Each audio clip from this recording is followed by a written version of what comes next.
Hi friends, welcome Vani Karthik kitchen. வெள்ளிக்கிழமை கார்த்திகை தீபம் அப்படிங்கிறதுனால புதன்கிழமையே நான் வீடெல்லாம் ஃபுல்லாக டீப் க்ளீன் பண்ணிவிட்டு வியாழக்கிழமை விளக்கெல்லாம் தேய்ச்சி வச்சிட்டேன். காலையில் தம்பியை ஸ்கூலுக்கு அனுப்பிட்டு அதுக்கப்புறம் நானும் பாப்பாவும் சாப்பிட்டுட்டு ஹஸ்பண்டும் ஆஃபீஸ் கிளம்பிட்டாரு. அதுக்கப்புறம் வேலையெல்லாம் ஸ்டார்ட் பண்ணியாச்சு. பாத்திரத்தை தேய்ச்சி வச்சுட்டு அதுக்கப்புறம் வீடு டஸ்ட்டெல்லாம் க்ளீன் பண்ணிவிட்டு அதுக்கப்புறம் வீடு மாப் போடணும்.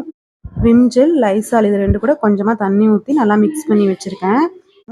கிளாஸ் ஸ்டவ் அப்படிங்கிறதுனால கொஞ்சம் நேரம் இந்த மாதிரி ஸ்ப்ரே பண்ணி விட்டுட்டு அதுக்கப்புறம் துடைச்சோம் அப்படின்னா அழுக்கெல்லாம் சூப்பராக வந்துடும். வீட்டில் ரொம்ப டஸ்டெல்லாம் இல்லை, ஏன்னா நம்ம ஆயுத பூஜை சரஸ்வதி பூஜைக்கு தான் வீடு ஃபுல்லாக டீப் க்ளீன் பண்ணினேன்.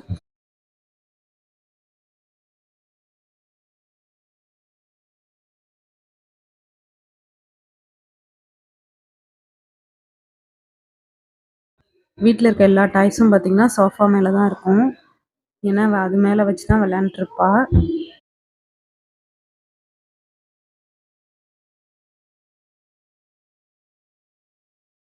இந்த சோஃபாவை ஒரு நாளைக்கு எத்தனை டைம் அரேஞ்ச் பண்ணி வச்சாலும் 10 நிமிஷம் மட்டும்தான் அப்படியே இருக்கும். அதுக்கப்புறம் பார்த்திங்கன்னா எல்லாம் கலைஞ்சு தான் கிடக்கும்.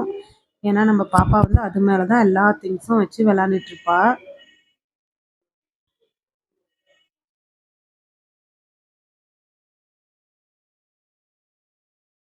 வீட்டில் பார்த்திங்கன்னா எவ்வளோ குப்பை போட முடியுமோ அவ்வளோ குப்பை 2 பேரும் சேர்ந்து போட்டு வச்சுருவாங்க. 2 குழந்தைங்க இருக்கிற வீடு இப்படி தான் இருக்கும் போல். என்னதான் நம்ம வீடெல்லாம் பெருக்கிட்டு க்ளீனாக மாப் போட்டு நீட்டாக வச்சுருந்தாலும் ஒரு 10 நிமிஷம் மட்டும்தான் அப்படியே இருக்கும். அதுக்கப்புறம் பார்த்திங்கன்னா ஆஸ் யூஷுவல் எல்லா குப்பையும் அங்கங்கே கிடக்கும். இந்த டஸ்ட்டெல்லாம் எங்கேருந்து வருதுன்னே தெரியாது, ஆனால் வந்துடும். பார்த்தீங்களா எவ்வளோ குப்பைன்னு? இதெல்லாம் எங்கேருந்து வருதுன்னே தெரில, ஆனால் டெய்லியும் அவ்வளோ குப்பை இருக்கும். நான் ஃபுல்லாக எல்லா ரூம் மாப் போடுறது க்ளீன் பண்ணுறதெல்லாம் நான் காமிக்கல. சின்ன சின்ன கிளிப்ஸ் மட்டும் தான் ஆட் பண்ணியிருக்கேன். ஏன்னா ஃபுல்லாக பார்த்துட்டு இருந்தா போர் அடிக்கும். எல்லாரும் வீட்டில் செய்கிற வேலை தானே அப்படின்னு நினைப்பீங்க. ஆனால் 2 குழந்தைங்கள தனியாக பார்த்துக்கிட்டு வீட்டு வேலை செய்கிறது அப்படிங்கிறது கொஞ்சம் கஷ்டம்தான். நம்ம வாரத்துக்கு ஒரு முறை அடுப்பு நல்லா இந்த மாதிரி டீப் க்ளீன் பண்ணி வச்சிட்டோம் அப்படின்னா வீக் டேஸில் அப்பப்போ லைட்டாக மேலே மட்டும் தொடச்சா போதும், ஸ்டவ் நல்லா க்ளீனாகவே இருக்கும். கவுண்டர் டாப்பில் எது கொட்டினாலும் உடனே க்ளீன் பண்ணிட்டோம் அப்படின்னா கிச்சன் எப்போவுமே க்ளீனாக இருக்கும். மற்ற ரூம்ஸ் எல்லாம் என்னால் அவ்வளோ க்ளீனாக வச்சுருக்க முடியாது, ஆனால் கிச்சன் மட்டும் ஓரளவுக்கு எப்போவுமே க்ளீனாக தான் வச்சுருப்பேன். கவுண்டர் டாப்பில் எப்போவுமே எதுவும் கொட்டாமல் சிந்தாமல் சமைக்க முடியாது தான். இருந்தாலும் அப்படி கொட்டினாலும் நம்ம உடனே அப்பப்போ க்ளீன் பண்ணிட்டோம் அப்படின்னா கரை படியாமல் நல்லா க்ளீனாக வச்சுக்க முடியும். மதியத்துக்கு பார்த்திங்கன்னா தயிர் சாதம் தான். பாப்பாவும் நானும் தயிர் சாதமே சாப்பிட்டுப்போம்.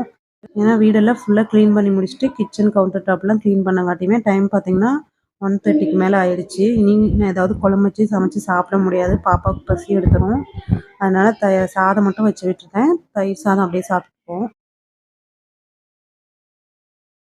என்னோடய கிச்சனில் பார்த்திங்கன்னா எப்போவுமே ஒரு சேர் இருக்கும். அது எதுக்குன்னா பாப்பாவுக்காக போட்டு வச்சுருப்பேன். நான் சமைக்கிறப்ப பாப்பா அங்கே வந்து உட்காந்துட்டு விளையாண்டுட்ருப்பா. ஒரு வழியாக எல்லா வேலையும் முடிச்சுட்டு துணி காய வைக்கலான்னு சொல்லிட்டு மொட்டை மாடிக்கு போனால் பாருங்க ஃபுல்லாக க்ளவுடியாக இருக்குது. அந்த சைடில் பார்த்திங்கன்னா பெரிய மலை இருக்குது. அந்த மலை தெரியவே இல்லை கொஞ்சம் கூட. vlog அப்படியே அடுத்த நாள் கண்டினியூ ஆகுது. தேர்ஸ்டே மார்னிங் காலையில் நேரமே எழுந்துட்டு குளிச்சுட்டு அதுக்கப்புறம் சமைக்க ஸ்டார்ட் பண்ணலான்னு நினச்சிட்டு இருந்தேன். ஆனால் காலையில் எழுந்திருக்க முடியல. அதுக்கப்புறம் தம்பியை ஸ்கூலுக்கு அனுப்பிட்டு குளிச்சுட்டு அதுக்கப்புறம் தான் vlog கண்டினியூ பண்ணேன். மதியத்துக்கு லஞ்செல்லாம் சமைச்சு முடிச்சுட்டு அதுக்கப்புறம் விளக்கு தேய்க்க ஆரம்பிச்சிட்டேன். லஞ்சுக்கு சவ் கூட்டு பீட்ரூட் பொரியலும் வச்சுட்டேன். நைட்டு வச்ச ரசம் கொஞ்சம் இருந்துச்சு, அவ்வளோதான், அதோடு விட்டுட்டேன்.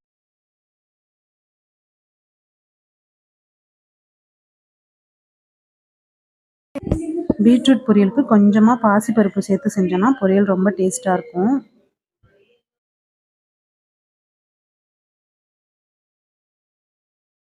பூஜை பாத்திரம் விளக்கு எல்லாமே கொஞ்சம் நிறைய வச்சுருக்கனால அதனால் தேய்க்கிறதுக்கு ரொம்ப டைம் ஆகும். அதனால எப்போவுமே ஒரு 2 நாள் முன்னாடியே தேய்ச்சி வச்சுருவேன். இந்த டைம் தான் இன்றைக்கி தேய்க்கிறேன். கடைக்கு போகிறப்பெல்லாம் ஏதாவது அழகாக ஒரு விளக்கு பார்த்துட்டா போதும், உடனே வாங்கிட்டு வந்துடுவேன்.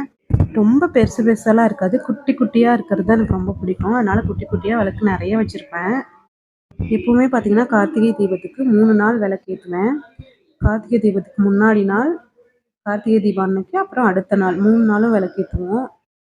எத்தனை நாள் விளக்கேத்துனா ரொம்ப நல்லதுன்னு சொல்லிட்டு தெரிஞ்சா கமெண்ட் பண்ணுங்க. எனக்கு அதை பற்றிலாம் எதுவும் தெரியல. ஆனால் நான் எப்பவும் 3 நாள் விளக்கேற்றுவேன். விளக்க நம்ம யூஸ் பண்ணாமல் ஒரு பாக்ஸில் அப்படியே போட்டு வச்சுருந்தாலும் சரி, கருத்து தான் போகுது. திரும்ப நம்ம அதை எடுத்து வாஷ் பண்ணுற மாதிரி தான் இருக்குது. டெய்லியும் ஏற்றுறது பார்த்திங்கன்னா ஒரு 2 விளக்கு தான். மீதி விளக்கெல்லாம் அப்படியே பாக்ஸ்க்குள்ளே போட்டு வச்சுருப்பேன். கார்த்திகை தீபத்தன்னைக்கு தான் அதெல்லாம் எடுப்பேன். திடீர்னு பார்த்திங்கன்னா பவர் கட் ஆயிடுச்சு. ஈவினிங் 5:30 ஆயிடுச்சு. அதனால் விளக்கெல்லாம் தொடச்சிட்டு சந்தனமும் குங்குமமும் வச்சுட்டு அதுக்கப்புறம் விளக்கேற்ற ஸ்டார்ட் பண்ணிட்டேன். பாதி விளக்கு முன்னாடி நாளே ஏற்றிடுவேன்.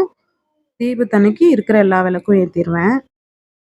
நம்ம பாப்பா பார்த்திங்கன்னா நான் தான் பொட்டு வைப்பேன் விளக்கேற்றுவேன்னு சொல்லிட்டு ஒரே இடம். அதுக்கப்புறம் அவளை கொஞ்சம் சமாதானப்படுத்திட்டு அதுக்கப்புறம் பொட்டெல்லாம் வச்சுட்டு விளக்கேற்ற ஆரம்பித்தாச்சு. எல்லாருக்கும் திருக்கார்த்திகை தீப நல்வாழ்த்துக்கள் friends. Okay bye friends. Next வ்ளாகில் பார்க்கலாம்.